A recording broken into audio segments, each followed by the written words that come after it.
Muito tem se falado a respeito das consequências do isolamento social. E a principal delas, as doenças emocionais.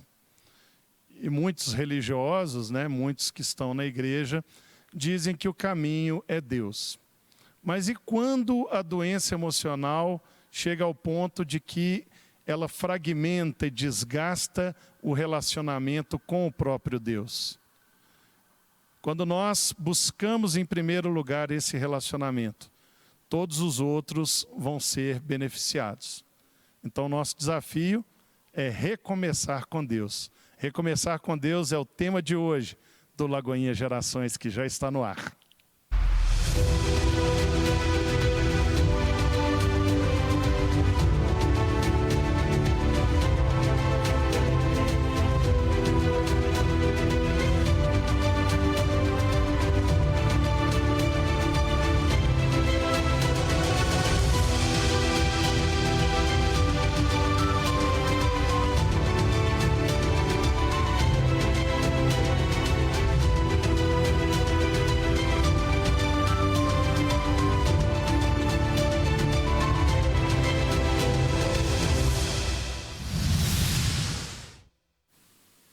Lagoinha Gerações está no ar, eu sou o pastor Richard de Guerra. Eu sou a Priscila. E temos buscado aqui, como líderes do Gerações, trazer reflexões a respeito da família e do Deus de Abraão, de Isaac e Jacó. E para falar conosco sobre esse desafio da retomada do diálogo com o próprio Deus, que muitas vezes foi fragmentada no isolamento social, nós temos convidados muito especiais. Nós temos aqui o pastor Rogério Goulart, que é o responsável pela Clínica da Alma aqui da Igreja Batista da Lagoinha. Temos também o Reuel, que é líder da área de artes do Legacy Team, que é o nosso ministério aqui da Igreja Batista da Lagoinha, da Matriz, voltado para o público adolescente. E temos também o pastor Eduardo Queiroz e a pastora Vanessa Jafar, que lideram todo o trabalho que envolve relacionamento de namoro aqui na igreja e também fazem parte da liderança do Lagoinha Gerações na regional da Grande BH. Sejam todos muito bem-vindos. Então, amor, o que temos para hoje? Temos Salmo 11:3, que diz o seguinte: ora, se forem destruídos os fundamentos, que poderá fazer o justo? Então, o objetivo desse bate-papo agora é a gente se voltar para a palavra de Deus, para os fundamentos e a gente entender aquelas pessoas que nessa pandemia, por exemplo, viram seu relacionamento com Deus deteriorado por causa do desânimo. Elas não podiam vir à igreja, elas não podiam ir à célula, e aí elas foram perdendo a comunhão com os irmãos e foram desanimando na leitura da palavra, na oração, e agora elas não sabem mais como retomar. Estão desanimados. Para isso eu vou pedir ajuda para o meu irmão Reuel, que é um jovem. Qual é a palavra do Senhor para esse jovem que está nessa situação, Reuel? Olá, boa tarde, pessoal. Vocês que estão também nos acompanhando, assistindo. Boa tarde, bom dia, boa noite, que pode estar vendo em qualquer horário. É verdade, depende muito do horário que você está assistindo. Mas uma das coisas que a gente percebeu muito, trabalhando com os adolescentes, é de fato essa questão do desânimo. O adolescente é um público que gosta de estar o tempo todo conectado, andando junto, fazendo programações juntos mesmo. E o isolamento trouxe um certo desânimo, até mesmo em termos de comunhão, como a gente não estava tendo as nossas reuniões presenciais, ensaios presenciais da parte artística, por exemplo, os GCs. Acontece muito da pessoa, às vezes, ficar um pouco desanimada, porque o convívio mesmo com os irmãos é importantíssimo nessa etapa. E eu até, olhando aqui um texto que eu queria deixar para você, para essa reflexão sobre o desânimo, que é o que está em 2 Coríntios 4, do 16 ao 18, que fala o seguinte: por isso não desanimamos, embora exteriormente estejamos a desgastarmos. Interiormente estamos sendo renovados dia após dia, pois os nossos sofrimentos, leves e momentâneos, estão produzindo para nós uma glória eterna, que pesa mais do que todos eles. Assim, fixamos os olhos não naquilo que se vê, mas no que não se vê, porque o que se vê é transitório, mas o que não se vê é eterno. Então, às vezes, o que a gente está vendo realmente é um cenário caótico, são situações muito complicadas, e se a gente fixar o nosso olhar só nas situações, nas circunstâncias ruins, realmente a gente vai se abalar, nós vamos nos desanimar, né? A gente vai querer desistir de tanta coisa. Mas quando nós olhamos para aquilo que a gente, para o eterno, para Deus, quando a gente olha para Ele, a gente não se abala, a gente não desanima. Então, o que eu quero te dizer, vamos manter os nossos olhos fixos nele, fixos em Deus, fixos na convicção de que mesmo embora nós estejamos desgastados, como diz o texto aqui, Ele está trabalhando em nós internamente. Então a gente tem que aprender mesmo e desenvolver um relacionamento com Ele, praticar as disciplinas espirituais, mesmo estando em isolamento. Se a gente não deixa de praticar as disciplinas espirituais, o jejum, a oração, a leitura da Bíblia, consequentemente a gente vai tirar os nossos olhos dele, a gente vai tirar o nosso olhar dele. E quando a gente tirar o olhar dele, o desânimo vai vir. Mas se mesmo estando em isolamento, você às vezes que está assistindo o culto online ou que não está tendo essa comunhão realmente com os irmãos fisicamente, o que eu posso te dizer é, mesmo assim, continue tendo as disciplinas espirituais, continue se alimentando. Se você parar de se alimentar, você dá o espaço para o desânimo e aí a coisa desanda realmente. Às vezes, né, Reuel, as pessoas só tinham o costume de ler a Bíblia nos cultos, de orar com os irmãos, e agora que eles não têm essa oportunidade, vem esse desânimo.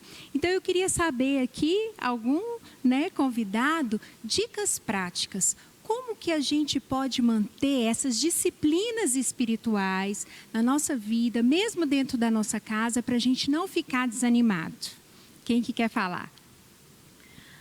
Acho que mulher pensa muito nessas questões práticas, né? Mulher, a cabeça tem que... Então tá, como que a gente vai fazer então para resolver? Então, vou responder aqui essa pergunta. Eu acho que a gente não come só, às vezes, porque a gente tem vontade. A gente se alimenta porque a gente precisa, né? A gente, se está com um problema na saúde, por exemplo, a gente vai se alimentar de acordo com o que o médico prescreveu, com o que a nutricionista falou. O exercício físico também é algo que a gente faz, né? Quase ninguém gosta de praticar exercício físico. Nós praticamos porque precisamos, e aí com a prática vem o hábito e a gente passa até a gostar de praticar, né? Então, eu acredito que com as disciplinas espirituais sejam a mesma coisa, só que tem algo que é diferente nisso, porque existe uma luta no mundo espiritual para que a gente não pratique as disciplinas espirituais, porque o mundo espiritual sabe, né, que a gente vai ficar mais forte se a gente orar, se a gente ler a Bíblia, e tudo que o diabo quer é um cristão parado, é um cristão desanimado, é um cristão cansado. E então essa luta fica até maior do que às vezes das coisas naturais, como se alimentar, fazer exercício físico. Então a gente precisa entender isso, que é uma responsabilidade nossa como crentes maduros no Senhor, que a gente não ora ou não lê a Bíblia só porque é bom, mas é porque a gente precisa. Porque se a gente não tiver a prática dessas disciplinas, a gente vai perecer. Porque se a gente for depender da nossa força, eu estava falando hoje com o Eduardo sobre o jejum, né? O jejum é uma disciplina que é pouco falada na igreja. E é uma disciplina espiritual muito importante para a gente mostrar para a nossa carne quem governa a nossa carne. A gente estava conversando isso porque a gente atende muitas pessoas com problema de sexualidade, vícios sexuais, e essas pessoas não conseguem governar, né, dar a Deus o governo dos seus próprios desejos. E muitas vezes é por falta de entendimento que o governo tem que ser de Deus. E o jejum é uma prática de disciplina espiritual que nos ajuda a entender que Deus, Ele é maior que os nossos desejos, que os desejos da nossa carne. Então, a prática das disciplinas espirituais tem que ser realmente uma constante na nossa vida.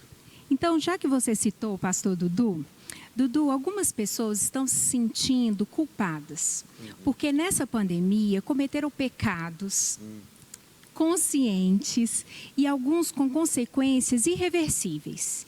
E agora não sabem mais voltar para Deus. Como que eu vou lidar com isso, com esse pecado que eu cometi, com as consequências do meu pecado, segundo a palavra de Deus? O que afasta a gente, na verdade, de Deus, no sentido do pecado, é o que a gente julga sobre a gente mesmo. Então, esse pré-julgamento sobre a nossa conduta afasta a gente cada vez mais de Deus. Então, quando você se julga não merecedor do perdão, você vai se esconder cada vez mais nas trevas, você vai se ocultar no pecado, você vai se afundar no pecado, né? E a gente tem uma história na Bíblia muito linda do filho pródigo, né? Ele, para a gente, é um exemplo muito lindo de um pai que está sempre de braços abertos esperando esse filho voltar. Então não existe condenação sobre aqueles que estão em Cristo Jesus. Então, se o pecado acontecer, ele tem que ser um acidente. A gente tem que ter coragem de levantar a cabeça e voltar para a presença de Deus. Foi assim com o homem desde o começo. Quando Adão caiu, a gente conversou muito tempo atrás sobre isso, na preparação de material, a gente viu que Adão, o que ele fez? Nada mais, nada menos do que se distanciou de alguém que estava sempre do lado dele. Deus deu uma promessa para a gente que Ele estaria conosco todos os dias, até a consumação dos séculos. Então não existe motivo para o cristão que crê na palavra de Deus se afastar por causa do pecado. Então o pecado ele acontece porque a gente, até a nossa santificação final, que é na presença de Deus, vai lutar por isso, vai lutar por uma santificação, porque não existe justo nem santo aqui na terra por enquanto. A gente está lutando pela santidade, lutando para ser justo na presença de Deus. Então a gente quer que a nossa vida seja cada dia mais parecida com Cristo, Então eu deixei uma palavra aqui: como pode jovem manter pura a sua conduta? Lá em Salmo 119 fala: vivendo de acordo com a tua palavra, eu te busco de todo o coração, não permita que eu me desvie dos teus mandamentos, guardei no meu coração a tua palavra para não pecar contra ti.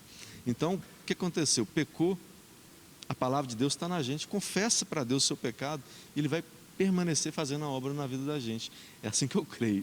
É isso mesmo, né? E lá em Gênesis fala, quando o homem pecou, Deus não chegou para o homem e falou assim: o que você fez? Ele chegou e falou assim: onde você está? Porque ele já sabia que ele tinha a remissão do pecado para o homem. Então, a nossa pergunta para você hoje não é o que você fez, é onde você está. Volta para Deus. Mas às vezes, né, pastor Rogério, algumas pessoas tinham um relacionamento antes da pandemia muito fervoroso, né, com as disciplinas espirituais assim em dia. E com a pandemia, elas esfriaram. Elas não perderam o relacionamento com Deus, mas elas esfriaram. E agora elas sentem vergonha de Deus. Deus, eu era de um jeito, agora eu não sou mais assim. Como lidar, pastor, com o sentimento de vergonha diante de Deus? Sim, você tocou num aspecto super importante.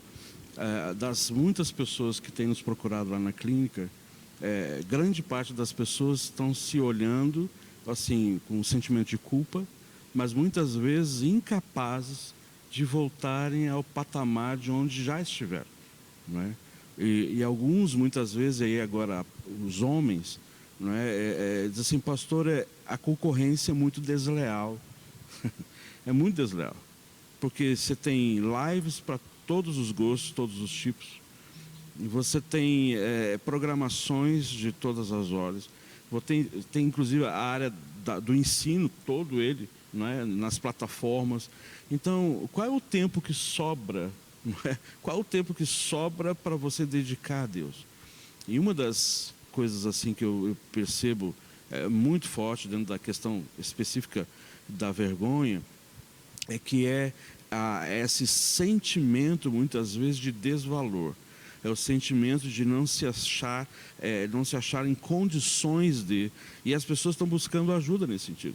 Um texto que vem à minha cabeça, até eu separei aqui, é a questão de Hebreus. Né? Hebreus 10 diz que nós, porém, não somos dos que retrocedem, não é? Para a perdição. Somos, entretanto, da fé para a conservação da alma. Então, o que nós vemos hoje, as pessoas, justamente foi falado que a alma abatida, né, desmotivados, sem propósito de, muitas vezes, de recomeçar, né, de prosseguir. E a vergonha é esse poder assim destruidor dentro da perspectiva de capacidade. Será que eu tenho condições de prosseguir? Será que eu tenho condições de voltar, ou pelo menos próximo de onde já estive? Eu quero dizer para você que tem condições, não é? Agora, uma das coisas que a gente percebe aí, entra a igreja nesse processo, né? Aqui o ombro servir de suporte, né? Eu quero te suportar nesse início ou recomeço que nós estamos falando, dessa caminhada para voltar a esse processo onde parou, né? Essa é a função da igreja. Nós, como líderes e obreiros, estamos aqui para isso, né? Você está se sentindo incapaz, você está desmotivado, como foi abordado aqui, você está com um processo de vergonha. Olha, Jesus levou sobre si toda a vergonha da morte de cruz, morte horrenda, não é? Mas ele fez isso por mim, por você. Então, o que eu quero falar, aproveitando isso que você falou da vergonha, troca a sua vergonha pela vitória da cruz. A vergonha foi conquistada ali na cruz, seu sacrifício, não é? Você não está conseguindo sozinho, busca ajuda. Estamos aqui para isso, para te ajudar. Não somos melhores que você, pelo contrário, nós estamos oferecendo o nosso ombro para você poder fazer de suporte por um período, até você começar a retomar as forças necessárias para você enfrentar os seus próprios desafios, né? Pastor, enquanto o senhor estava falando, a gente tinha separado um texto aqui, fala assim: se porém andarmos na luz, lá em 1 João 1,7, se porém andarmos na luz, como Ele está na luz, temos comunhão uns com os outros, e o sangue de Jesus, seu Filho, nos purifica de todo pecado.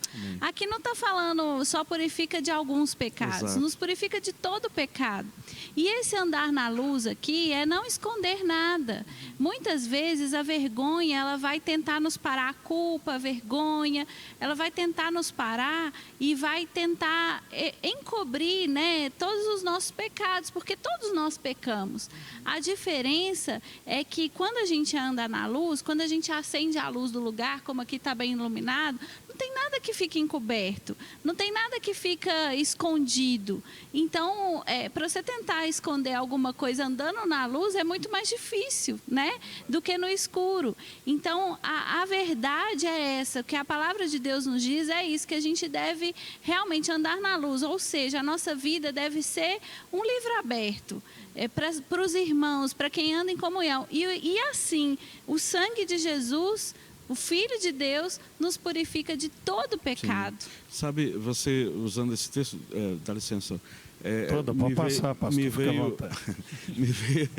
me veio o texto de Lucas 15 a respeito da dracma perdida. E essa dracma foi perdida onde? Dentro de casa, né? E ela não esmoreceu nem baixou a guarda na busca dessa. Ela até poderia parar, né? Eu já tenho 99, preciso, né? Ou as outras. Mas ela fez isso com uma diligência, né? E aí você falando essa questão de esconder, o que ela fez para poder buscar essa dracma? Ela acendeu a candeia. Até porque uma característica das casas desse período não tinham janelas. Então, para procurar a dracma, ela teve que acender a candeia, que é a palavra de Deus. É a luz para os nossos caminhos, né? E eu creio que isso é importantíssimo para você que está nos acompanhando, né? Entenda isso, abra a Escritura, permita que a luz ela venha brilhar e procure, talvez, o que você perdeu está dentro de casa, né? E com diligência, tenho certeza que você vai encontrar, né? Eu estava ouvindo aqui as parábolas, né? Está bem parabólico. Tá parabólico, o programa hoje, né? Não está hiperbólico, está parabólico. E aí falou das dracmas, falou do filho pródigo. E nesse mesmo capítulo tem o da centésima ovelha. Da centésima? Né? Então, para quem gosta de matemática, né? Deus procura 1 em 100, 1 em 10 e 1 em 2, que eram 2 filhos, né? Então eram 100 ovelhas, uma sumiu, foi lá. Eram 10 dracmas, uma sumiu, pá. Eram 2 filhos, um foi embora. Então, não importa se você está com sua família, se está só com seu marido, ou se você está sozinho, né? Deus, Ele se importa com você. Deus, Ele se preocupa com você. Ele sabe como você está. Ele não te abandonou. Você não precisa ter vergonha de admitir que o processo e as circunstâncias te afastaram tanto. Mas você pode, hoje, né, abrir o seu coração, como está sendo falado aqui. Vou devolver a palavra aqui. E Jesus, Amém. ele viveu aqui na terra. E a Bíblia diz em Hebreus 4 que ele é capaz de se compadecer das nossas fraquezas. E aí vem o versículo 16 que fala assim: portanto, aproximemo-nos do trono da graça com confiança, não com vergonha, com confiança, a fim de recebermos misericórdia e encontrarmos graça para ajuda em momento oportuno. A Bíblia já falou: olha, você vai precisar de ajuda, vem com confiança. Amém. Eu ouvindo aqui vocês, né, até o pastor Rogério falando sobre essa questão de recomeçar no mesmo patamar, né, e aí me vem muito essa coisa, né, de conversando mesmo com o pessoal que a gente atende, que eles, quando, né, as coisas começaram a voltar, os ensaios, eles falaram: nossa, mas tá um pouco diferente, eu acho que questão de ensaio, por exemplo, eu não estou conseguindo voltar no mesmo ritmo, da mesma forma que estava, e em tudo, até alguns líderes, né, líderes de GC, líderes de ministério, sentiram um pouquinho, mas uma coisa que a gente tem que entender é que realmente o recomeço, a gente nunca volta já, né, no mesmo nível que estava. No mesmo gás, se eu já estava naquele patamar, eu vou voltar. E se a gente for parar para pensar, eu parando para refletir mesmo, quando parou tudo, parou também as academias, eu não estava fazendo academia, e na hora que eu fui voltar, eu tentei todos os exercícios, eu tentar fazer aquilo que eu já estava acostumado, né, que o peso, colocar o mesmo peso que eu carregava antes, correr o mesmo tanto que eu corria. E na hora que eu fui, eu falei: nossa, eu não estou conseguindo. E aí isso pode às vezes também desanimar e te fazer pensar: nossa, será que o problema está em mim? Eu acho que eu vou desistir mesmo, eu acho que está dando tudo errado, eu acho que Deus me abandonou. Mas não, comece no pequeno mesmo, o primeiro degrau que você tem que dar só para você sair dessa inércia, né? Orava durante 1 hora, conseguia ir no monte, não consegue mais, conseguia fazer tantas coisas, mas que hoje você percebe que não está no mesmo ritmo.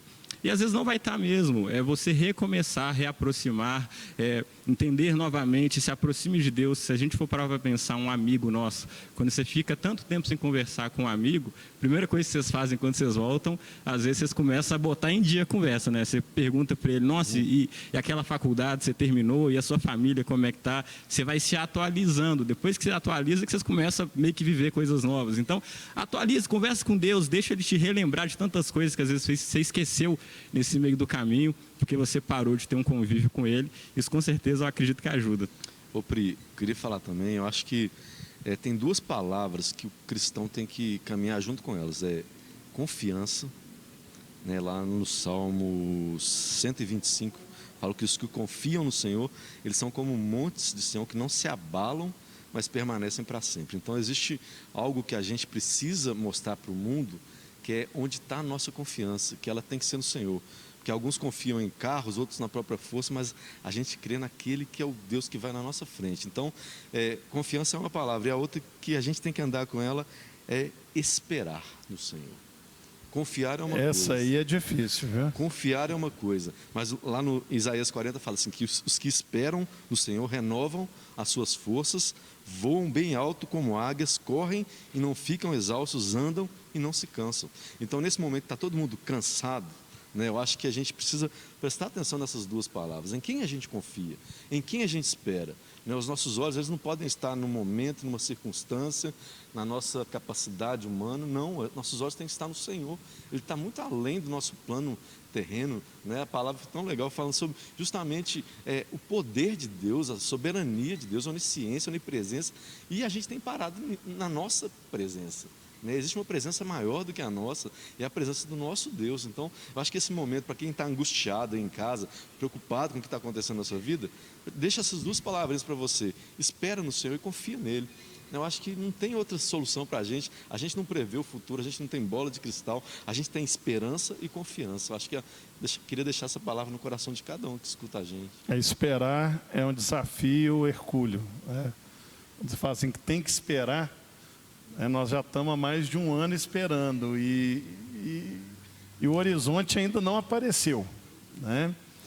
Então, tem a vacina, mas está chegando literalmente em gotas, né, no nosso país, mas realmente é a palavra de Deus, né? Nós sabermos esperar. E você que está nos assistindo pela Rede Super ou pelas plataformas digitais, no último programa, eu e a Priscila pregamos sobre esse assunto, esperando Deus. Fizemos ali um estudo do Salmo 139. Eu tenho certeza que vai enriquecer muito sua vida quando acabar esse programa, você ir lá no canal de YouTube da Lagoinha Global e lá no Lagoinha Gerações e procurar, né, deve estar nos primeiros lá dos envios, Recomeçando com Deus, que certamente ali você também vai encontrar muito subsídio, muita informação rica para se inspirar a respeito desse tema. E nós vamos agora para um rápido intervalo, você não vai embora, tá? Toma sua aguinha, tem que aprender a esperar, né? O pastor Dudu falou que tem que aprender a esperar.